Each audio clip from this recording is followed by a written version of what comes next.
This video is brought to you by CatBeast.com. Design your own custom snapbacks and hats. Hey guys, what is up? Back with another video. I hope every single one of you guys is having a great day today. I'm having a good day except for right now because we need to talk about some ugly sneakers. I've been talking about doing this on Instagram, and if you guys are following me on Instagram, definitely go make sure to follow me at @TheRealRayRay20. But I have like this calendar or schedule that I sort of put out a few weeks in advance of like what kind of videos I want to do, just so I never run out of ideas. Well, basically Bullet RC beat me to the punch on this one. He got his video up a couple weeks ago of the worst sneakers of 2017 so far, so in no way am I trying to copy him or anything. Shout out to Bullet RC, definitely go check out his video after you're done this one. But this is, in my opinion, the 10 worst shoes that have released this year, and I haven't seen his video yet, so maybe we have some similarities, maybe we don't. I have no idea. But as always, if you guys enjoy the top 10 videos and you want to see more, smash that like button and leave some ideas for what type of top 10 list you would want to see down in the comment section below. But we're not going to waste any more of your time. We are hopping straight into number 10. In my humble opinion, it has to be the Power Phase Calabasas. Now, this isn't so much in terms of what it looks like, because I think it looks like a perfectly average shoe, but it's just what it represents.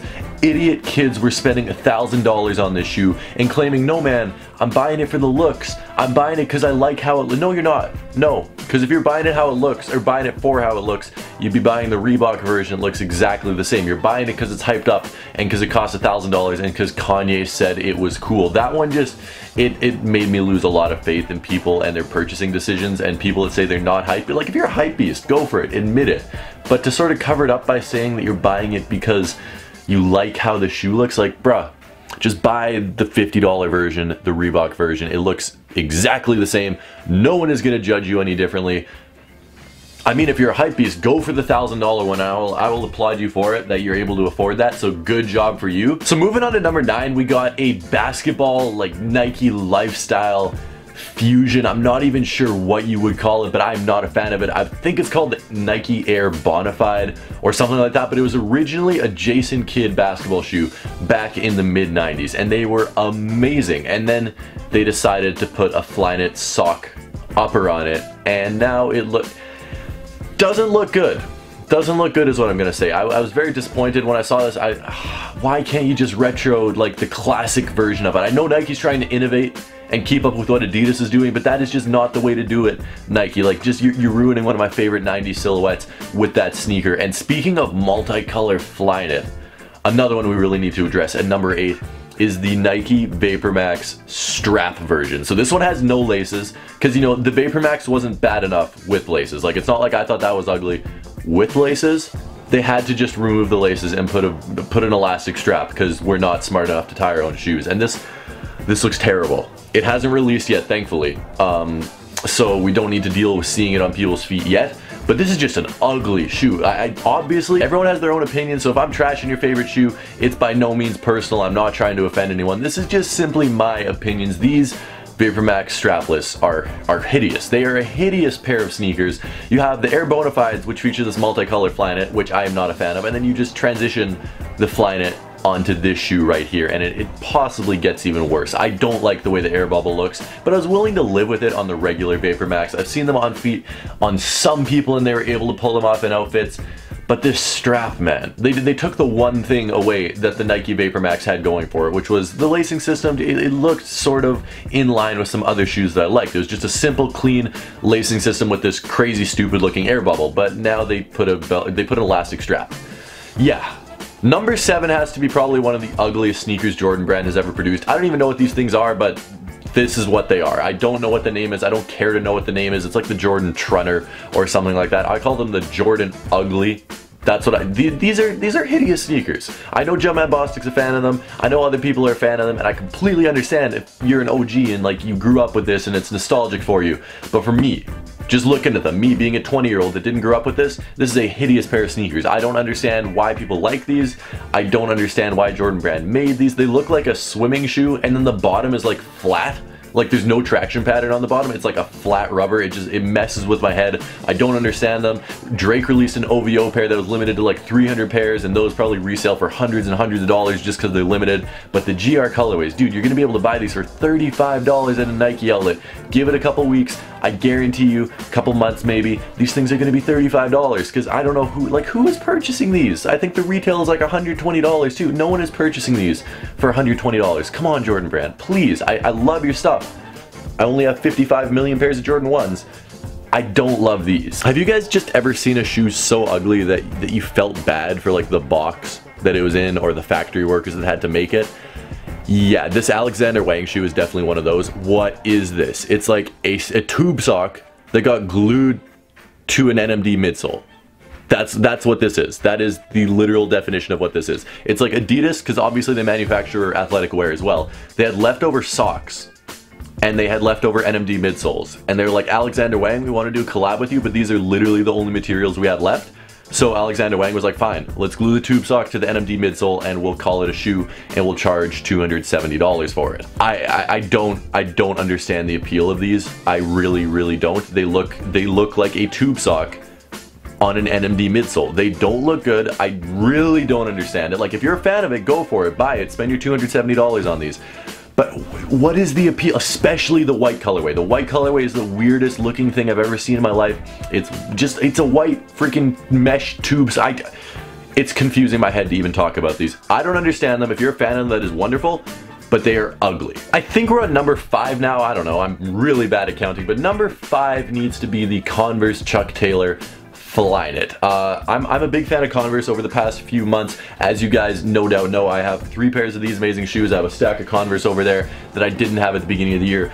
These things, the fast breaks, are amazing. You guys hate the... How do you guys hate these? These are seriously such a sick shoe, but we're not here to talk about this. No doubt I'll buy 25 more pairs of these over the next year, but we're talking about the Converse Chuck Taylor Flyknits. I'm not a fan. Like, I like the classic Chuck Taylor, and I like Flyknit, but I also like pizza, and I like ice cream. I don't want ice cream on my pizza. I don't want Flyknit on my Chuck Taylors. Like, just because there's 2 good things doesn't mean you should try and mash them together. It really didn't work too well in my mind. It looks awkward. I'm not a huge fan of it. I'm a huge fan of some other stuff that Converse has been doing this year, but the Flyknit Converse, geez, they don't look good. Wow. Yeah, okay, number 4. I'm sorry we have to talk about this because I'm going to hurt a lot of hypebeast feelings here, even more so than I did with the Calabasas. Number 4 has to be the Supreme x Louis Vuitton, the white shoes. I don't know what they're called, but the white shoes with like that red stripe of Supreme on them. What are those? And they cost like $1,000. Do you know what I could buy for $1,000? I could buy this for $1,000. I could buy this for $1,000. You go to Asia and who knows what you can buy for $1,000. Like, you can go crazy for $1,000.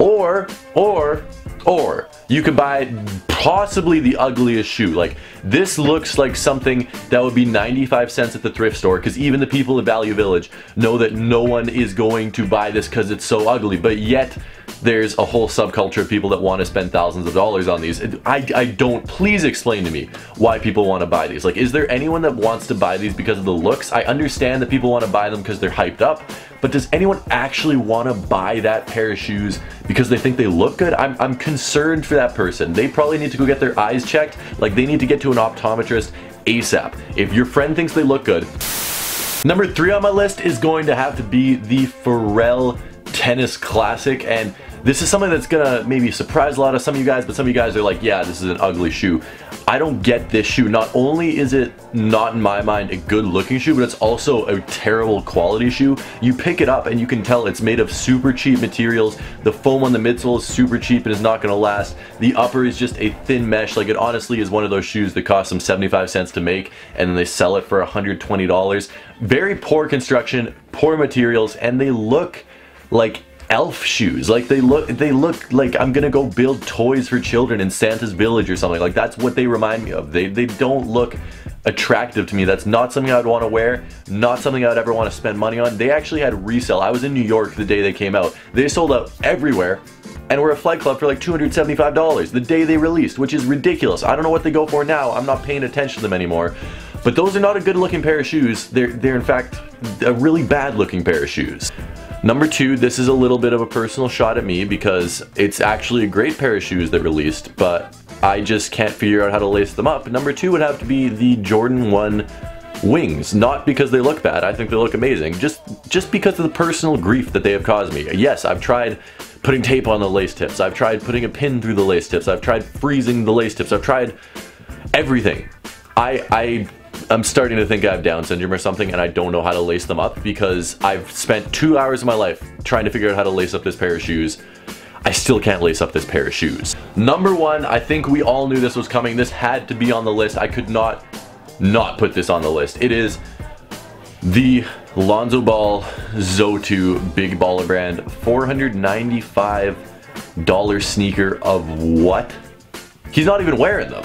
He's not even wearing them. He won the Summer League MVP by wearing every other brand under the sun besides Big Baller Brand. He wore them the first 2 games and he's like, screw this, I'm gonna wear every other brand. And is it a marketing move? Maybe. Does he hate playing in his shoes? Maybe. Did he not bring enough Big Baller shoes and he wore them out too quick?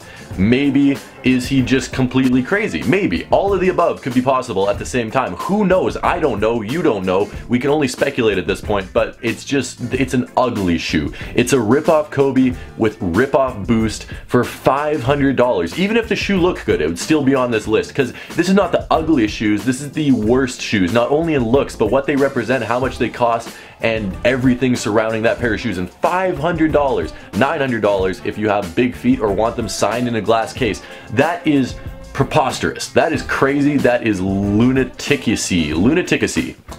That's the word I'm looking for. If any of you guys were actually ballsy enough to spend the $495 on them, let me know down in the comment section below, and I will legitimately fly to your house if you're up for it and do a review when they come in November, because there was no way I was going to spend $495 on this pair of shoes. Like, could I technically afford it? Sure. Do I want to waste $500 on a pair of shoes that I think is really ugly just to make one video trashing them?